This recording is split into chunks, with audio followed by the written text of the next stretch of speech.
নমস্কার বন্ধুরা, পম্পাস kitchen and ব্লগে আপনাদের সবাইকে স্বাগত। চলে এসেছি প্রতিদিনের মতন আবার একটা নতুন রেসিপি নিয়ে।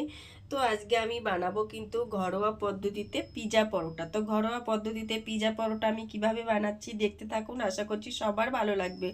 তো পিজা পরোটা বানানোর জন্য দেখো এখানে আমি পেঁয়াজ, ক্যাপসিকাম আর টমেটো কেটে নিয়েছি।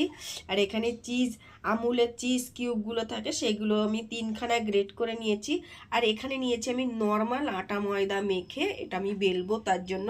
আর এখানে নিয়েছি দেখো গোলমরিচ ছিল না ঘরে, তাই গুঁড়ো করে নিয়েছি।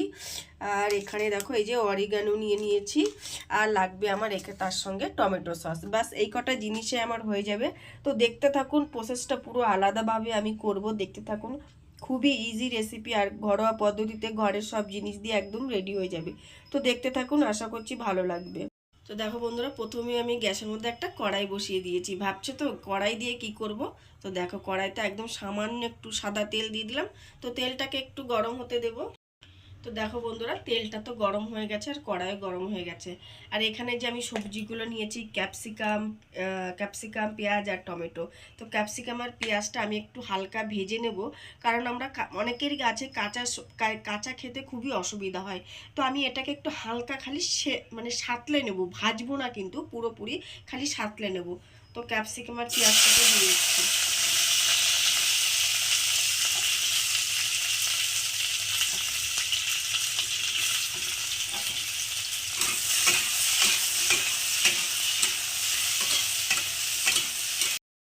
দেখো একটু কালারটা চেঞ্জ হয়ে গেছে, একটু হয়েছে। এখন আমি টমেটোগুলোকে দিয়ে দিচ্ছি। আপনারা চাইলে যদি কাঁচা খেতে চান তো কাঁচাও দিয়ে দিতে পারেন। তো দেখো টমেটোটাও দিয়ে দিয়েছি। এবার এর মধ্যে দিয়ে দেবো আমি গোলমরিচ দিয়ে, একদম ঘরোয়া পদ্ধতিতে আমি বানাচ্ছি। তো গোলমরিচগুলো দিয়ে দিলাম। আর দিয়ে দিচ্ছি অরিগানোটাও একটু মিশিয়ে দেবো। এইভাবে একবার বাড়িতে বানিয়ে খেয়ে দেখবেন, আশা করছি তোমাদের সবার ভালো লাগবে।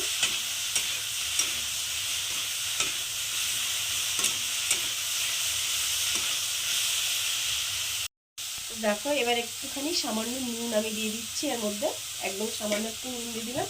আর এদিকে গ্যাসটাকে আমি অফ করে দিলাম। এবার নাড়াচাড়া করে নিয়ে এটাকে একটু ঠান্ডা করতে দেবো। গ্যাস কিন্তু অফ করে দিয়েছি, বাস আর ভাজবো না। দেখুন পুরো কাঁচা কাঁচা ভাবটা একটু লাইট করে চলে গেছে, কিন্তু পুরো একদম কাঁচা মতনই আছে। কাঁচা একদম যে গ্রিন যে ভাবটা সেটা নেই আর কি। তো এটাকে একটু ঠান্ডা করতে দেবো। তো দেখো বন্ধুরা, আমি এই যে আটা ময়দার লেচিগুলো সব কেটে নিয়েছি। দেখো যেরকম আমরা রুটি খাই সেরকম করে লেচি কেটে নিয়েছি। তো আমি এই 2, 4, 6, 8টা লেচি কেটে নিয়েছি। তো আমার 2টো লেচিতে একটা পিজা হবে আর কি, সেই আন্দাজে আমি করব। টোটাল 4টে পিজা করব। তো আমি প্রথমে রুটির মতন বেলে নেব। প্রথমে আমি রুটি বেলে নেব।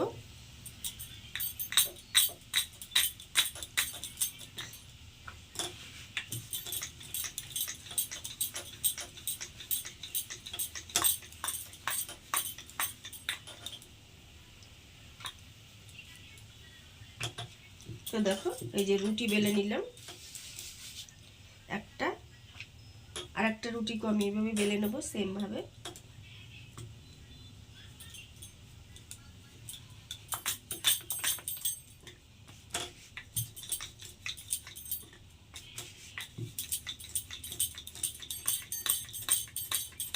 তো দেখো বন্ধুরা, এই যে 2টো রুটি কিন্তু আমি বেলে নিয়েছি। এবার এর মধ্যে, এই রুটির মধ্যে আমি দিয়ে দেবো টমেটো সস, দিয়ে দিচ্ছি এর ওপরে। তো দেখো টমেটো সস দিয়ে দিলাম। এবার একটা চামচ দিয়ে আমি এইভাবে পুরো রুটির গায়ে মিশিয়ে নেব। আপনারা বাজার থেকে না কিনে এইভাবে ঘরে বানিয়ে দেবেন, এটা খাওয়াও ভালো। আর বাজারে তো কত কিছু মেশানো আছে তার ঠিক নেই। তো এটা খুবই ইজি একটা রেসিপি। দেখো টমেটো সসটা মিশিয়ে দিলাম। এবার এখান থেকে এই যে পেঁয়াজ আর টমেটোগুলো আমি যেগুলো ভেজেছি সেগুলোকে দিয়ে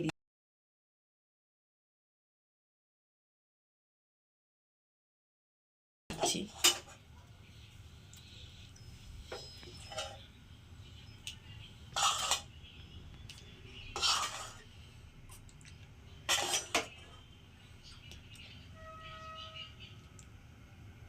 তো দেখো এইগুলো দিয়ে দিয়েছি, এই যে পেঁয়াজ, ক্যাপসিকাম, টমেটো।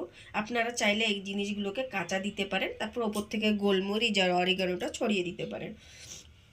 তো এবার আমি দিয়ে দেবো এর ওপর থেকে চিজ। দেখো এই যে চিজ গ্রেট করে নিয়েছিলাম, সেই চিজটাকে দিয়ে দিলাম। এইবার আমি আর একটা রুটিকে এর ওপর থেকে দিয়ে দেবো।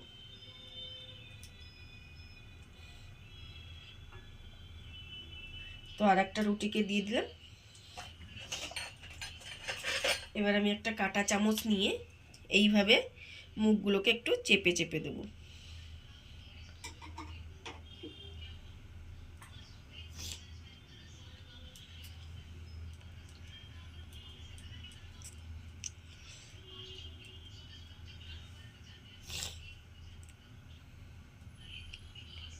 বন্ধুরা এই যে আমি পুরো কাঁটা চামচ দিয়ে চেপে চেপে নিয়ে নিয়েছি।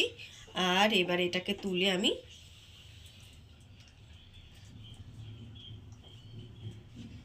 দেখো এখানে তাওয়া বসিয়ে দিয়েছি, তাওয়ার মধ্যে দিয়ে দেবো। তো তাওয়ার মধ্যে দিয়ে দিলাম। এবার আমি এর সাইড থেকে একটু তেল দিয়ে দেবো। এভাবে একটু মিশিয়ে তেল দিয়ে দেবো।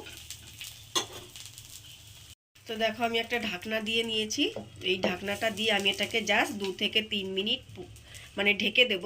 2 থেকে 3 মিনিট পর আমি আপনাদেরকে দেখাবো। আর বাকিগুলো কিন্তু আমি এখন এইভাবে একই রকম পর্যায়ে করে নেব। তো বন্ধুরা এখন আমি আপনাদেরকে কেটে দেখাবো ভেতরটা কেমন হয়েছে।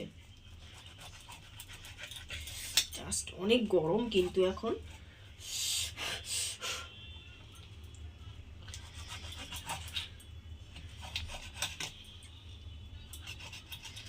প্রচুর গরম, কেননা এখনই নামিয়েছি তো। দেখুন ভেতরটা, দেখুন, দেখছেন? দেখুন ভেতরটা শুধু দেখুন, জাস্ট অসাধারণ হয়েছে দেখতে। আর এটা খেতেও কিন্তু সেই রকম দুর্দান্ত হবে। এই দেখুন ভেতরটা, এই দেখুন ভেতরটা প্রচুর গরম। তো আপনারাও চাইলে এইভাবে একবার বাড়িতে বানিয়ে দেখুন, আশা করছি তোমাদের সবার ভালো লাগবে। আর এটা খেতে কিন্তু বাচ্চাদের স্কুলে টিফিনের জন্য একদম পারফেক্ট, মানে খুবই তাড়াতাড়ি সময় কোনো মানে আলাদা করে আপনাকে ময়দা মাখতে হবে না, মাখতে হবে না। ঘরে যে ঘরোয়া পদ্ধতির যে আমরা আটা, নর্মাল আটা খাই, সেটাতেই বানিয়ে দিতে পারবেন। তো আজকের এই ইজি রেসিপিটা তোমাদের কেমন লাগলো, পিজা পরোটা, অবশ্যই কমেন্টে জানাবে। আর ভালো লাগলে লাইক করবে, শেয়ার করবে। এই ইউটিউব থেকে যারা দেখছো পেজটিকে, ইউটিউব থেকে যারা দেখছো আমার চ্যানেলটিকে সাবস্ক্রাইব করে দেবে। আর ফেসবুক থেকে যারা দেখছো পেজটিকে ফলো করে পাশে থাকবে। তো দেখো, দেখেছো? তো আজকের মতন এখানেই রাখছি, নমস্কার।